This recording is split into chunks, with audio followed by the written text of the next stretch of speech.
días. Hoy tenemos la oportunidad de alabar y adorar a nuestro Señor por su misericordia diaria en nuestras vidas. Dice su palabra en Lamentaciones capítulo 3, versos 22 al 23. Por la misericordia de Jehová no hemos sido consumidos, porque nunca decayeron sus misericordias. Nuevas son cada mañana, grande es su fidelidad. Señor, venimos en esta mañana con acción de gracias, reconociendo tu majestad, reconociendo tu soberanía en medio de tu iglesia.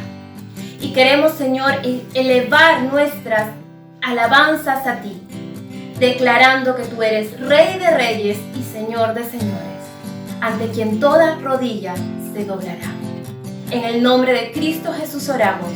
Amén. Nuestro Dios es Rey de reyes.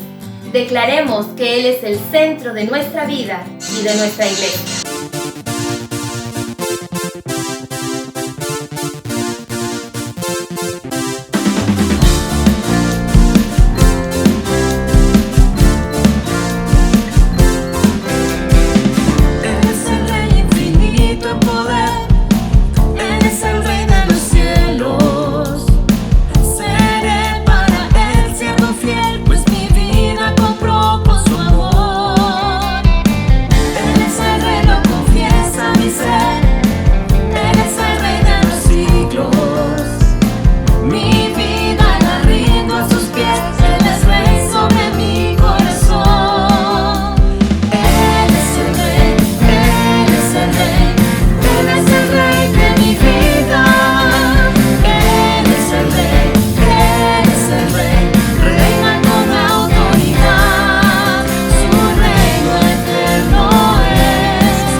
Alto y sublime, quien abre puertas que nadie puede cerrar, el que cumple sus promesas y obra a favor de sus hijos. Aquí estás, debemos mover, te adoraré, te adoraré. Aquí estás, obrando en mí, te adoraré, te adoraré.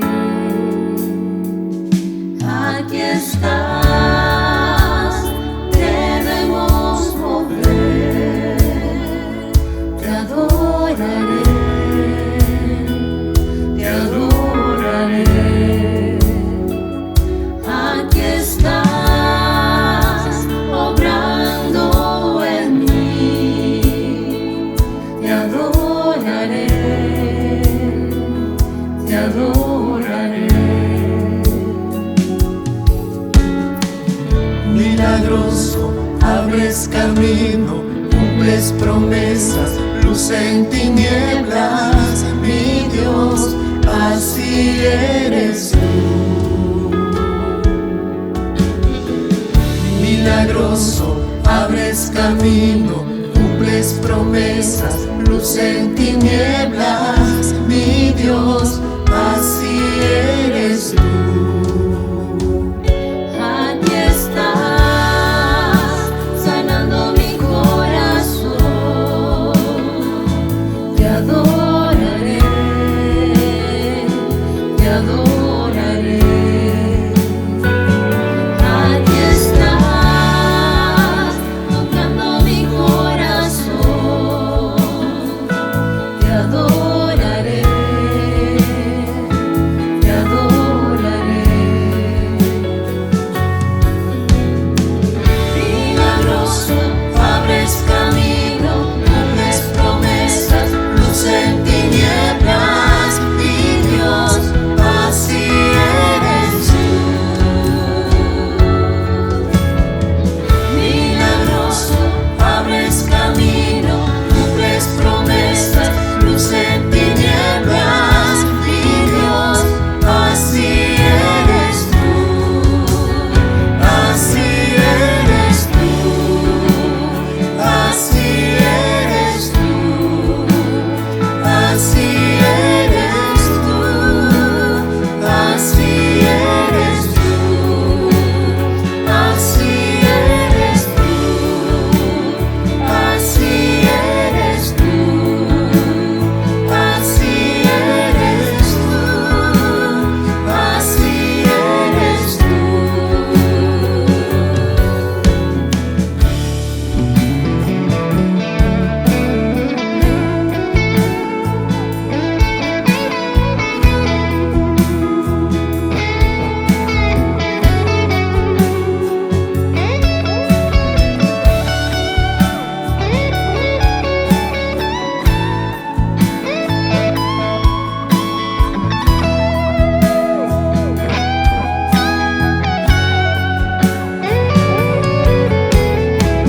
Aunque no pueda ver, estás sobrando.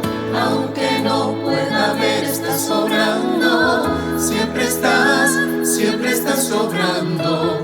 Siempre estás sobrando. Aunque no pueda ver, estás sobrando. Aunque no pueda ver, estás sobrando. Siempre estás sobrando. Siempre estás sobrando.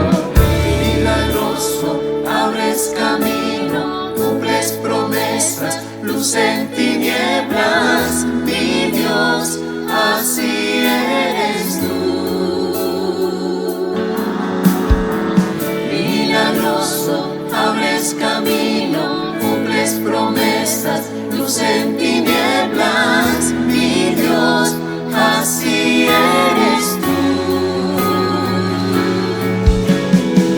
Milagroso, abres camino, cumples promesas, luz en tinieblas, mi Dios, así eres tú. Así eres tú. Así eres tú. Así eres tú. Así eres tú. Así eres tú. Así eres tú. Así eres tú. Así eres tú.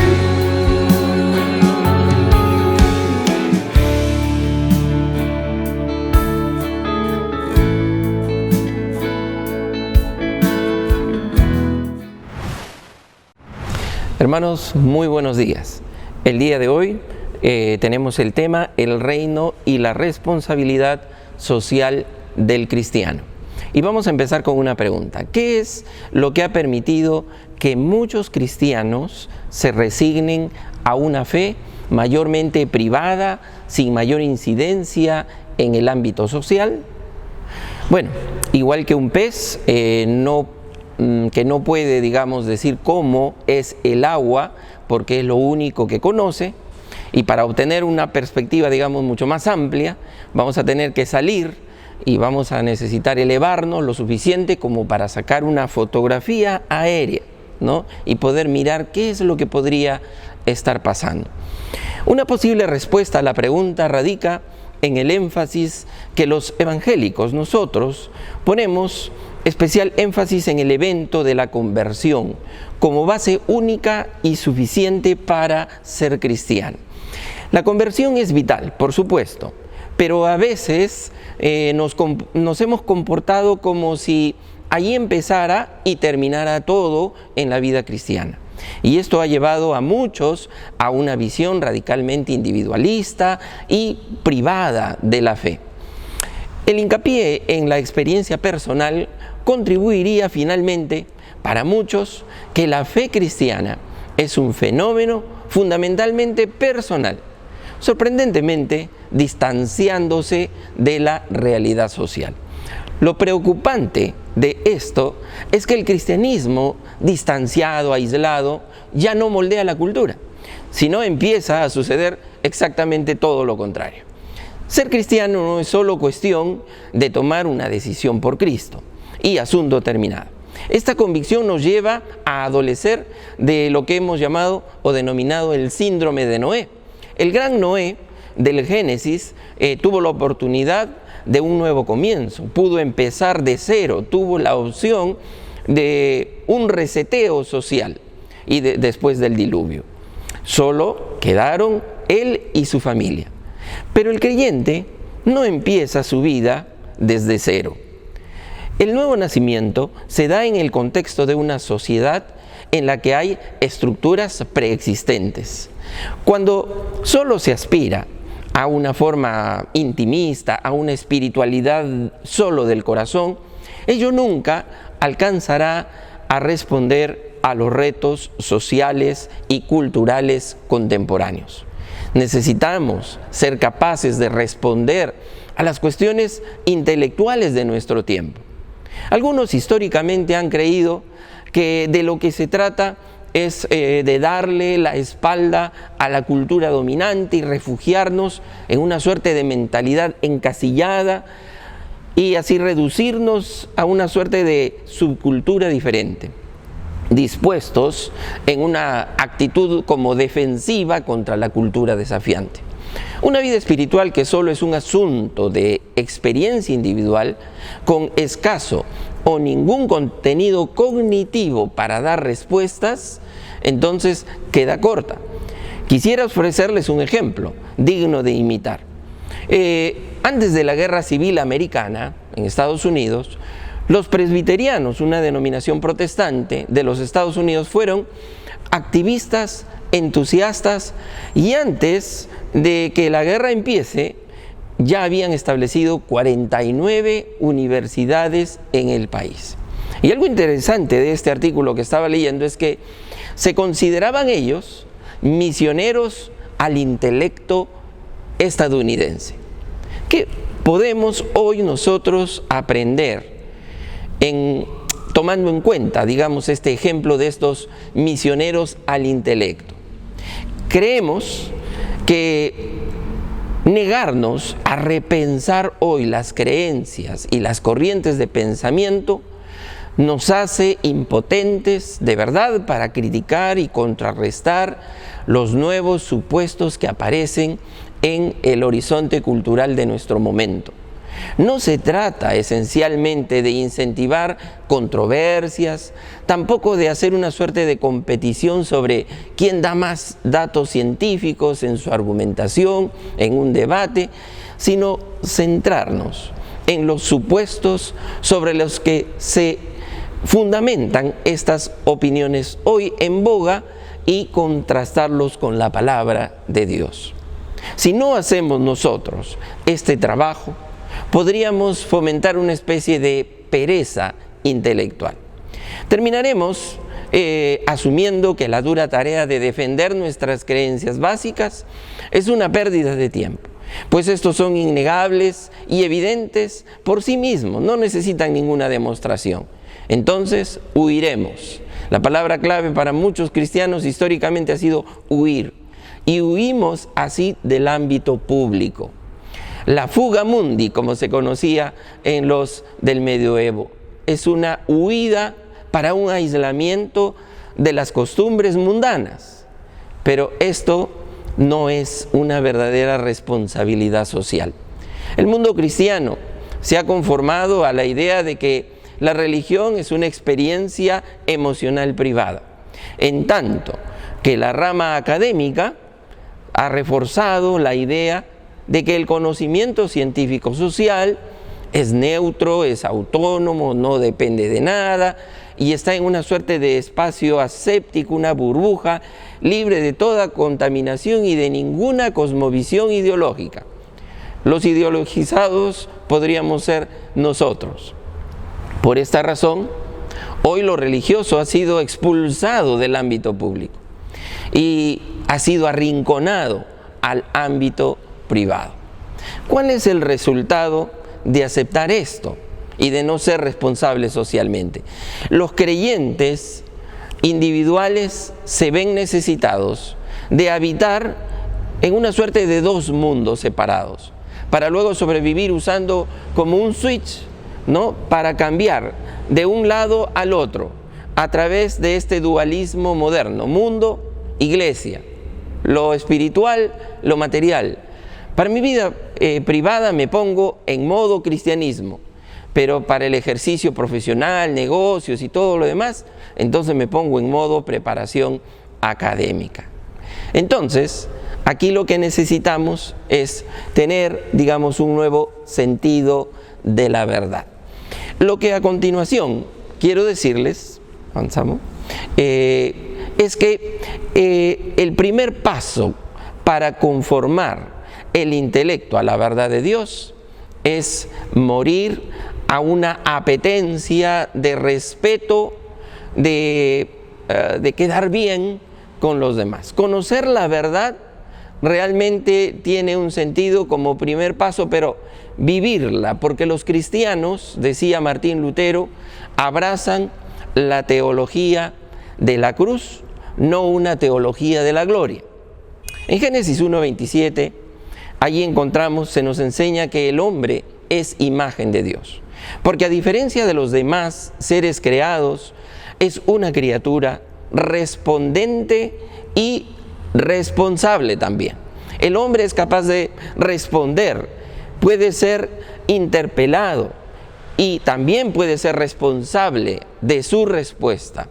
A partir de esa doble condición, la Biblia desarrolla ante el hombre el principio de responsabilidad.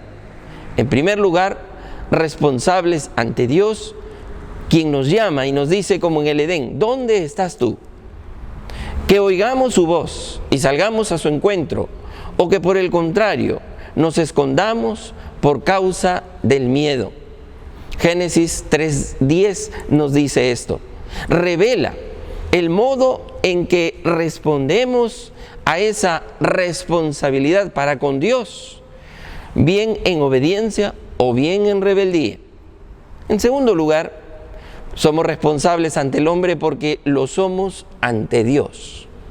¿Recuerdan esa pregunta de Dios para Caín? ¿Dónde está Abel, tu hermano? Dios dice a cada hombre: eres responsable ante mí por tu hermano. Si rehusamos nuestra responsabilidad ante Dios, seremos arrastrados a una actitud de irresponsabilidad para con los semejantes. Caín pudo responder: ¿soy yo acaso guarda de mi hermano? Y de esa irresponsabilidad nos juzgará Dios. ¿Qué has hecho? Es la pregunta que a continuación, después del crimen de Caín, le hace Dios. La voz de la sangre de tu hermano clama a mí desde la tierra. Una respuesta responsable ante Dios nos lleva a una actitud responsable para con los demás hombres. Jesús lo resume para nosotros en el doble mandamiento del amor a Dios y al prójimo, registrado en Mateo. Esto era un resumen de Jesús, aceptado y compartido también por los intérpretes de la ley, como lo dice Lucas capítulo 10, versículos 26 al 27. No hay lugar para una devoción a Dios que nos vuelva de espaldas a nuestros semejantes.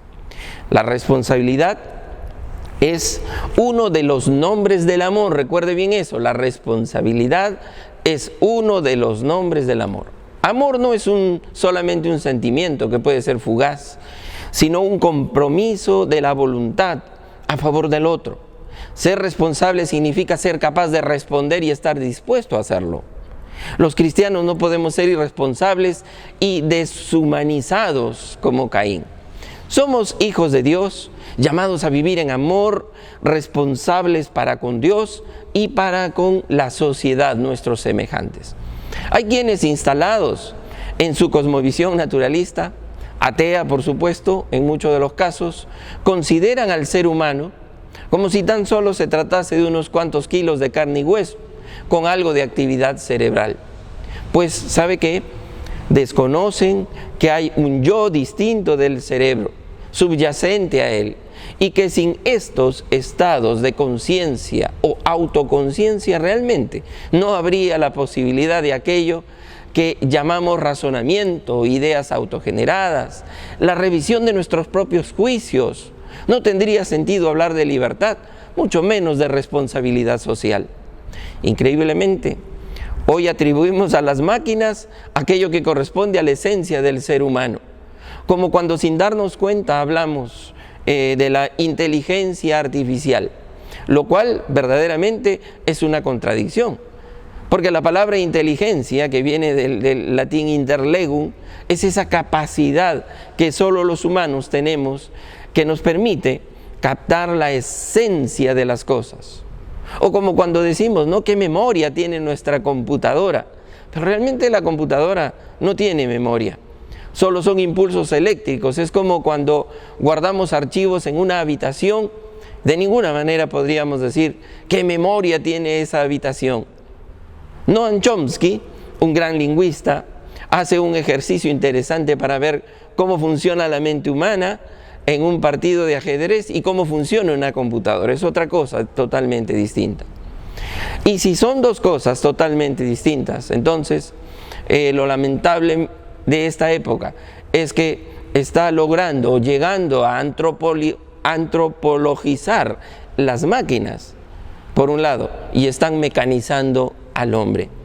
En definitiva, si vamos a hablar de que el hombre es tan solo impulsos eléctricos o neuroquímicos, entonces no podemos hoy hablar de responsabilidad, ni mucho menos de libertad y otros temas.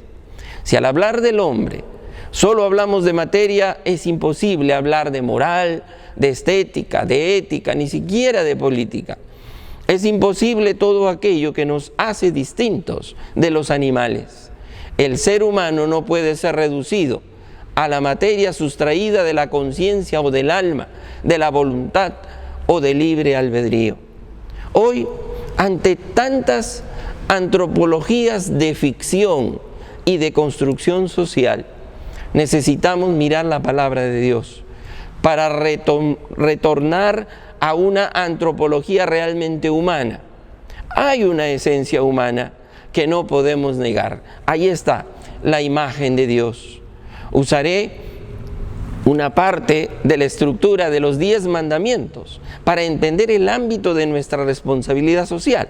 Los 10 mandamientos pueden ser entendidos como un mostrario de nuestros ámbitos de responsabilidad. Está en Éxodo 20. Primero, tenemos responsabilidad ante Dios. No tendrás dioses ajenos delante de mí. No te harás imagen. No tomarás el nombre de Dios en vano. Acuérdate del día de reposo para santificarlo. Solo Dios es digno de adoración. No es solo un instrumento para provecho nuestro. También se habla allí de la responsabilidad ante la familia. Honra a tu padre y a tu madre. Hay que amar a todos, pero a los padres, además, hay que honrarlos y respetarlos. También allí se habla de la responsabilidad ante la vida. No matarás. Se habla de la responsabilidad ante la sexualidad. No cometerás adulterio. Se ocupa este mandamiento de la reivindicación del cuerpo y de la responsabilidad. Podemos vivir la sexualidad de cualquier manera, pero al precio de una degradación y deshumanización. El cuerpo es una tarea ética. También encontramos una responsabilidad ante los bienes, no hurtarás. También dice, no codiciarás. Una responsabilidad ante la verdad, no hablarás contra tu prójimo falso testimonio. Me voy a referir solo a estos dos últimos puntos relativos a la responsabilidad social. Los últimos dos puntos son, en primer lugar, la responsabilidad ante los bienes. No hurtarás, no codiciarás. Este mandamiento denuncia, además, la disposición interna que hay detrás de las acciones que nosotros tomamos. Porque el amor al dinero es la raíz de toda clase de males. Por codiciarlo, algunos se han desviado de la fe y se han causado muchísimos sinsabores, le escribe Pablo a Timoteo. Después de todo, el Señor nos ha dicho que nadie puede servir a dos señores, ¿verdad? Porque de alguna manera odiará a uno o amará al otro. Será leal al uno y despreciará al otro. O se puede servir a Dios y estar esclavizado al dinero, como lo dice Lucas 16:13. A los cristianos occidentales se nos solía llamar como de la cultura monoteísta. Sin embargo, dicen algunos, haciendo un juego de palabra, que ahora ya no somos esa cultura occidental monoteísta, sino money-teísta, de money, de dinero. Solo Dios es, dice su palabra, el dueño absoluto de toda propiedad. Del Señor es la tierra y todo cuanto hay en ella, el mundo y cuantos la habitan. También dice el Señor, mía es la plata, mío es el oro, afirma el Señor Todopoderoso a través del profeta Ageo. Al mismo tiempo, necesitamos desarrollar una perspectiva de respeto a la propiedad privada. Qué tema para este tiempo, ¿verdad? Además de mantener un sentido en el cual los bienes tienen siempre una dimensión de responsabilidad comunitaria y social. Por lo que nos advierte el Génesis que antes de la caída, el trabajo y la producción eran, por supuesto, mucho más fáciles. Había una armonía originaria en el trabajo antes de la caída. Luego de la caída, empezamos a luchar con el tema de la escasez. Pero la escasez no debe ser vista necesariamente como un pecado. Los bienes no están allí para cultivarlos solamente y producirlos. Sí, los bienes no crecen en los árboles. Algunos piensan que si asumimos incluso determinado modelo económico, se va a acabar la escasez. La realidad nos muestra todo lo contrario. Los modelos económicos de nuestras sociedades logran en algunos casos reducirla, en otros distribuirla o finalmente agudizarla, pero ahí está la escasez. Algunos cristianos idealistas piensan que solo hablar de la santidad y esta por sí sola en la vida va a producir bienes y servicios, que la santidad es la base para poder solucionar los problemas, porque si todos somos santos, todos vamos a compartir las cosas. Bueno, la santidad no es un modelo económico, pero imagínese que todos fuéramos santos. Entonces no solamente podríamos hablar de distribuir cosas. Hay un momento en el cual que hay que sentarnos a hablar de que hay que producirlas. Hemos sido puestos en el mundo para trabajar. El trabajo no es una maldición, como algunos lo han visto. Eso no dice el Génesis. Pablo en esto es claro. Dice, porque también cuando estábamos con vosotros, os ordenábamos esto: si alguno no quiere trabajar, que tampoco coma. El Señor nos ha provisto de una inteligencia creativa. Después de la caída no perdimos la capacidad de creatividad. Todos podemos mirar dónde está la mejor oportunidad, dónde poder invertir, dónde buscárnosla. Como cristianos, entendemos que los bienes son un medio que debemos observar. La primacía del bien como un principio, es cierto. También que la propiedad que podamos tener tiene siempre que cumplir o apoyar una función social, que es importante aplicar el principio de subsidiariedad. Pero no solo se trata de algo de altruismo, tampoco solo de impuestos, que al ser coactivos entonces ya dejan de llamarse solidaridad.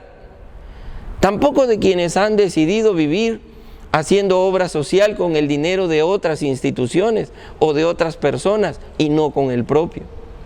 Tampoco de quienes piensan que por cumplir votos de pobreza han logrado una forma de llegar a Dios. La sociología ha estudiado la ética protestante y ha evidenciado lo saludable que resulta vivir en este mundo con un carácter desprendido, frugal, medido, generoso, ahorrativo y eficiente.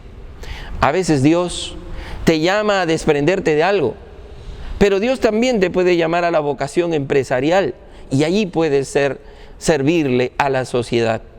El ser es el que se tiene que ofrecer a Dios y Dios nos dará el llamado que Él quiera. En segundo lugar, allí tenemos la responsabilidad ante la verdad.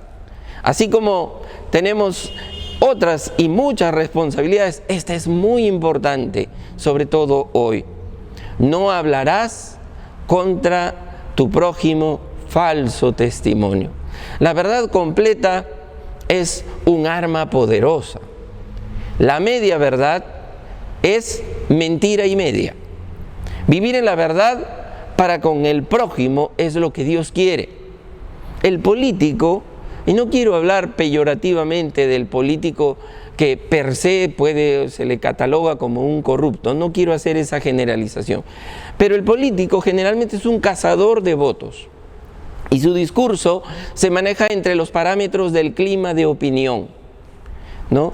Y él vierte sus ideas, ¿no? John Stuart Mill decía que todas las ideas pasan por 3 etapas: la ridiculización, la discusión y la adopción. Allí se tira la idea y cuando la tiramos es como una piedra que cae en un estanque, en un lago, y vienen las ondas concéntricas que empiezan a crecer. Bueno, cuando un periodista toma una idea, es porque ya esta, digamos, ha llegado a la última línea, al último círculo. Sin embargo, hay una función cruzada entre la labor del político por un lado y la del intelectual. Cuando un político sube a una plataforma y dice lo que le da la gana y no le importa lo que la audiencia le está pidiendo, está terminado como político. Pero el intelectual, el académico, que sube al estrado y va a dictar una clase, si va a investigar lo que los alumnos quieren antes de dar su clase, bueno, entonces este académico está perdido como académico o intelectual. Este último va a decir cosas independientemente de lo que reclama su audiencia, definitivamente. Se ha dicho que la función del intelectual o académico es convertir lo que hoy es políticamente imposible en políticamente posible. Así se mira afuera el énfasis, la influencia sobre la sociedad. Por ello, si alguien habla bien o escribe bien algún artículo, inmediatamente se le dice: oye, ¿por qué no presentas tu candidatura? Ese es un desperdicio para la humanidad, porque son roles totalmente distintos. El nudo del asunto está en el área académica e intelectual. Habría sido un desperdicio para la humanidad que Einstein se hubiera postulado para presidente, por ejemplo. No estamos para trabajar en la coyuntura y para hacernos famosos, ¿ok? La tarea legislativa, la tarea de generar políticas públicas pasa por hacer un trabajo que es el que han descuidado, el que hemos descuidado nosotros los evangélicos, de pensar los fundamentos en los que se ancla el pensamiento actual.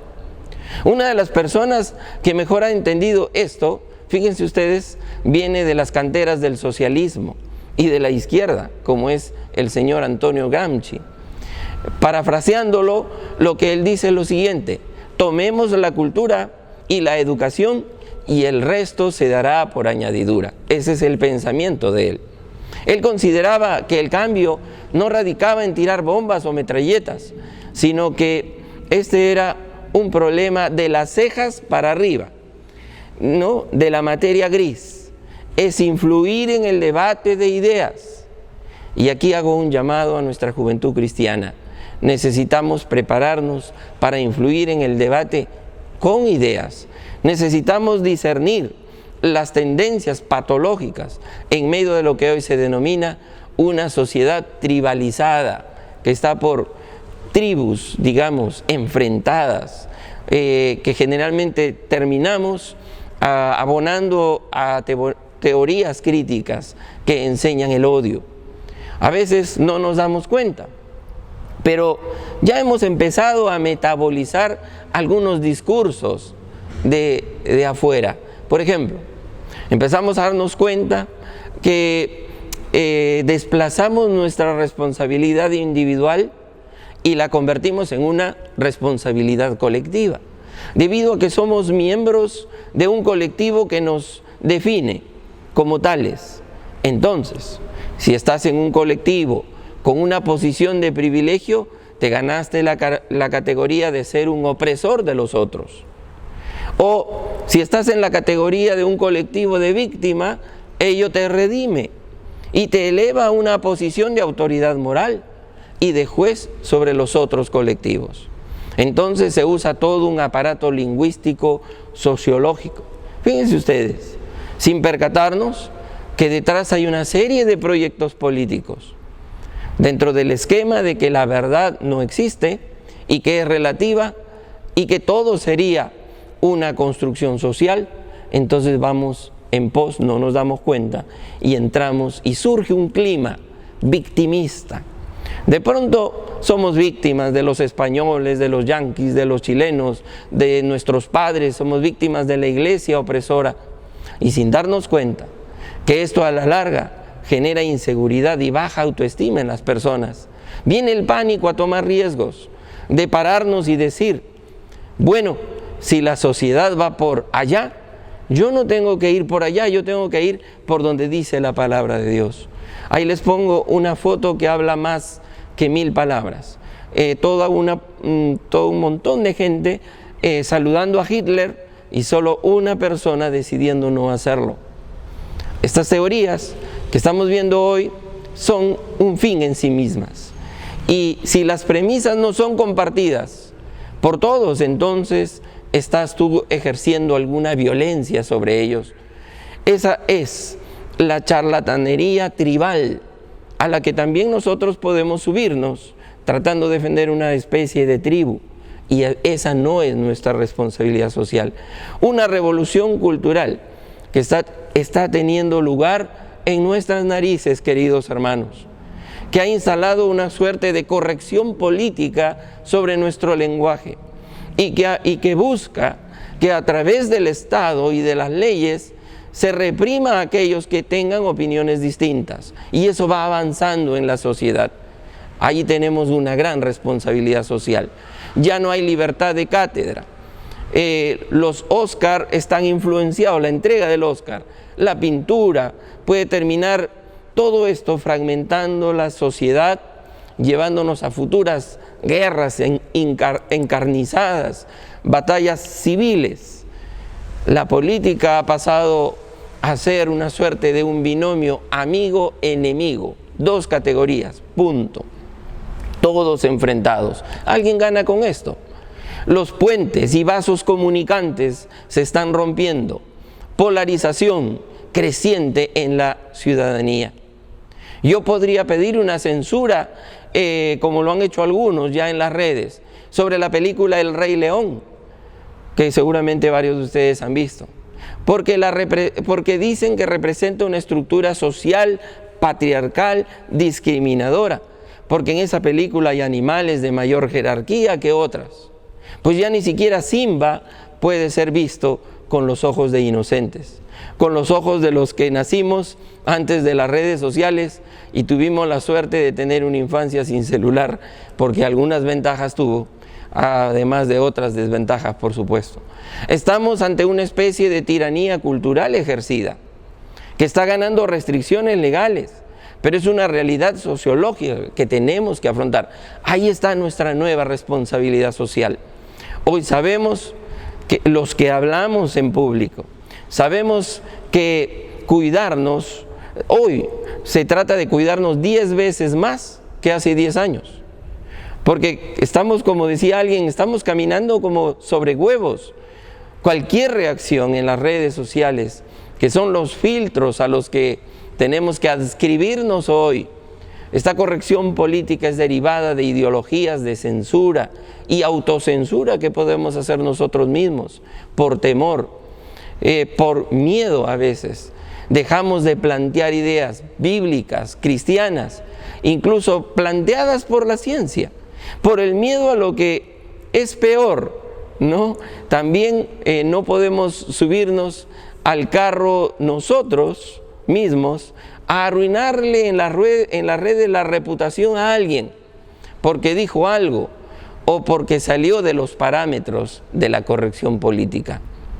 El derivado es que la sociedad se divide en diferentes grupos, víctimas, victimarios, y estamos en una competición a ver quién logra mejor subir en la jerarquía de ser víctima. La esencia es ofenderse rápido por cualquier cosa y poder reclamar. Ello te pone en un pedestal moral y puedes decir, mira, nosotros no somos los malos, nosotros somos la reserva moral. Nadie está diciendo que no hubo históricamente atropellos, reglas injustas. El problema está en promover grupos de conflicto, que no somos complementarios. La Biblia nos dice que una casa dividida no va a ningún lado. Las naciones están dividiéndose. La categoría de víctima depende de la tribu a la que tú pertenezcas. El día que dejas de ser víctima, olvídate, ya nadie te toma en serio. Todos estamos en este juego. Se alimenta esta corriente de la fragilidad psicológica de las nuevas generaciones. Hay estudios sobre ello. La sobreprotección de muchos papás y el sistema educacional han fragilizado de alguna manera la capacidad para lidiar con el mundo real. Pues el sistema psíquico necesita cierto nivel de estrés para que se fortalezca. Es como el sistema inmunológico. A veces yo puedo ser un padre bulldozer, que es el que le hace el camino al hijo, ¿no? Que no solo le abrimos la trocha, sino que luego se la pavimentamos y le hacemos una autopista. Si se oye algo que no me gusta, entonces te ganas o puedes lograr que alguien tenga todos los epítetos que te categoricen y te censuren. Un ejemplo, no puedes hablar de la migración, las ventajas o las desventajas que pueda generar, sus efectos, si puede ser de pronto desproporcionada, si cabrían algunos límites, si hay alguna incidencia en los empleos de los que menos tienen o de la seguridad. No, eres definitivamente xenófobo. Mira que podemos ayudar hasta este punto, pues la carga es una carga para el Estado. No, eres xenófobo. Listo, si eres xenófobo, ya no vale la pena hablar contigo. Next, que pase el siguiente. Así que estos son los efectos de esto, es que todos se tienen que adscribir, como el saludo a Hitler, a una mentira generalizada. Y nos dice que no debemos hablar falso testimonio, nos dice la palabra. Demandan que no se estudie hoy a filósofos como Platón, Kant, Descartes. Está en las redes. En Inglaterra ha sucedido esa solicitud. ¿Por qué? Porque son blancos. Si se habla de las cuotas, ¿no? La empresa de modas H&M, la criticaban no porque no tenía muchas mujeres en el directorio, que logró tener más mujeres que hombres. Pero el problema ahora era que no eran blancas. Entonces, tampoco nosotros, y esa es una exhortación para la iglesia, debemos ser canceladores de aquellos a quienes debemos ir con el amor de Cristo. Fácil es decirle pecador, pervertido, filisteo, etc. ¿Dónde termina esto? Hoy deseo que cambiemos estas ideas. Lo que es de todos, de pronto es de nadie. Ahí hay un tema que que ha surgido ahora y que hay que abolir la propiedad, en fin, sino que dice el apóstol Pablo, hablando la verdad en amor, crezcamos en todos los aspectos en aquel que es la cabeza, es decir, Cristo. Tenemos ahí un trabajo que hacer, así que necesitamos abocarnos a defender con responsabilidad los principios bíblicos para descubrir los fundamentos que están detrás de estas ideas que ya se han hecho culturales y que peligrosamente a veces compartimos de ellas. Que Dios nos bendiga en nuestra labor de ser responsables socialmente. Gracias, Pastor Miguel, por la prédica de esta mañana. Ahora, Iglesia, queremos compartir contigo un tiempo de oración por los diezmos y ofrendas. Y creo que es preciso recordar lo que la palabra de Dios nos dice en Filipenses 4:19. Así que Dios les proveerá de todo lo que necesiten, conforme a las gloriosas riquezas que tiene en Cristo Jesús. Creo que debemos recordar en este tiempo de pandemia y en esta cuarentena a la que estamos entrando, que el Señor es Jehová Jireh, Él es nuestro proveedor, y por eso le damos con generosidad de lo generoso que Él es para darnos a nosotros sostenimiento. Así que, Iglesia, acompáñame a orar en este tiempo. Dios bueno, te damos gracias por tu provisión y por tu compañía hasta aquí, Señor. Gracias porque eres tú el que nos sostiene y sostiene a nuestras familias.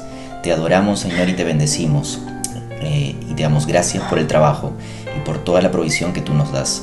Y oramos, Señor, por los diezmos y ofrendas para que tú los multipliques y permitas que la obra de tu iglesia se siga extendiendo hoy y siempre. En el nombre de Jesús.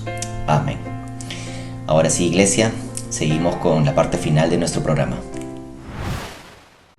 Muchas gracias, Pastor, por los anuncios. Terminemos este tiempo dando la gloria a quien es digno de toda nuestra alabanza.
Eres el